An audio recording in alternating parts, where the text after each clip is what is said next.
ओम नमो भगवते वासुदेवाय। स्वागत है आपका हमारे चैनल पर। आज के इस वीडियो में हम आपको बताएंगे ज्येष्ठ मास के कृष्ण पक्ष की एकादशी किस नाम से जानी जाती है, व्रत किस दिन धारण किया जाएगा, साथ ही पारण का मुहूर्त क्या रहने वाला है और राहु काल का समय क्या होगा। इस सब के बारे में आज के इस वीडियो में हम चर्चा करेंगे। और इसके अलावा हमारे चैनल पर सभी प्रकार की व्रत कथाएं और महात्म्य भी सुनाए जाते हैं। तो सभी व्रत कथाएं, महात्म्य और व्रतों से जुड़ी जानकारियां प्राप्त करने के लिए हमारे चैनल को सब्सक्राइब अवश्य कर लीजिए और आज का वीडियो अच्छा लगे तो लाइक करके शेयर भी कर दीजिए। तो चलिए अब शुरू करते हैं आज का वीडियो।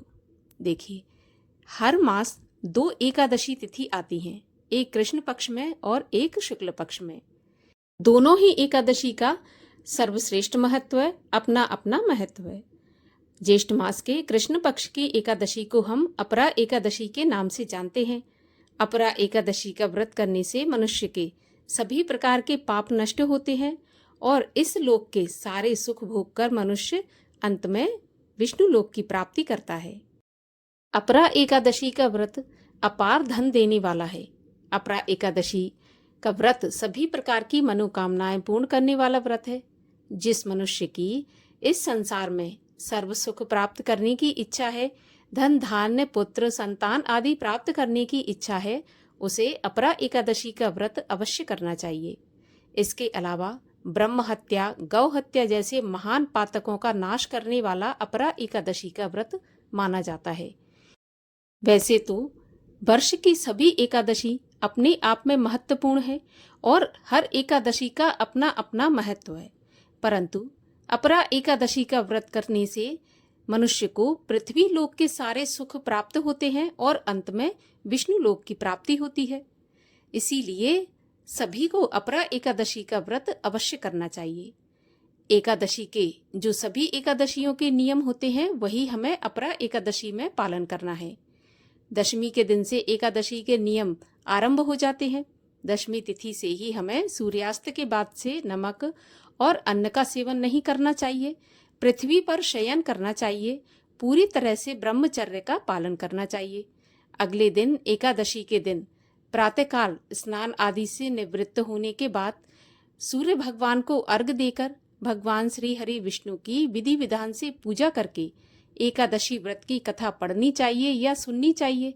सारा दिन मन में भगवान श्री हरि विष्णु के मंत्रों का जाप, नाम उच्चारण, माला जाप इत्यादि करते रहना चाहिए। किसी की चुगली नहीं करना चाहिए।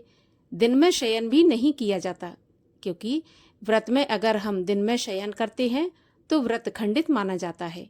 इसीलिए भगवत नाम का स्मरण करते हुए हमें पूरा दिन बिताना चाहिए।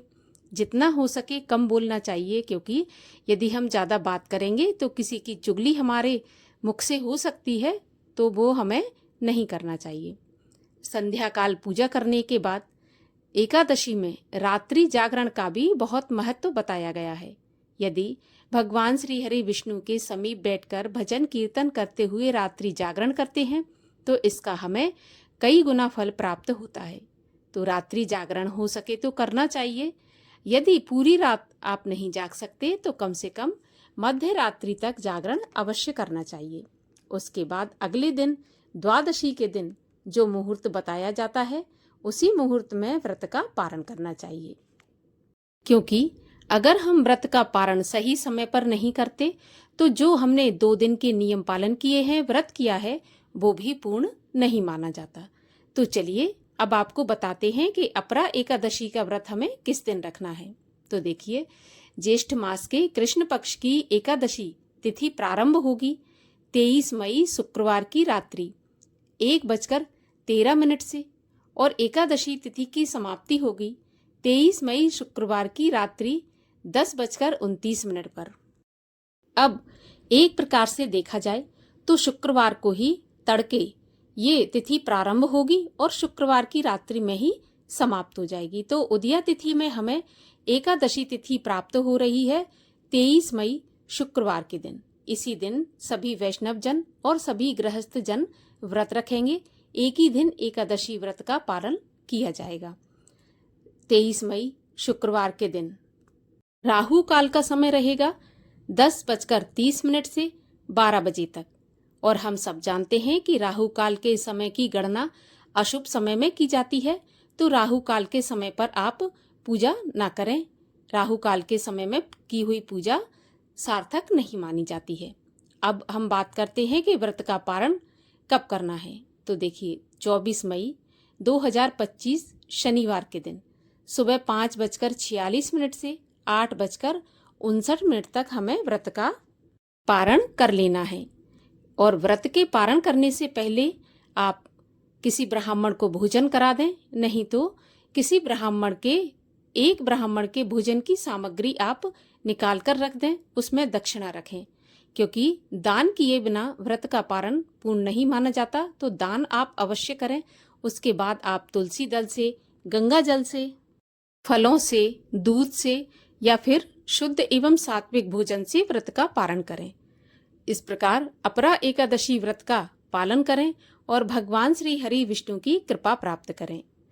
आशा करती हूँ ये जानकारी आपको पसंद आई होगी। अगर अच्छी लगी हो तो वीडियो को लाइक करके शेयर अवश्य कर दीजिए और हमारे चैनल को भी सब्सक्राइब कर लीजिए।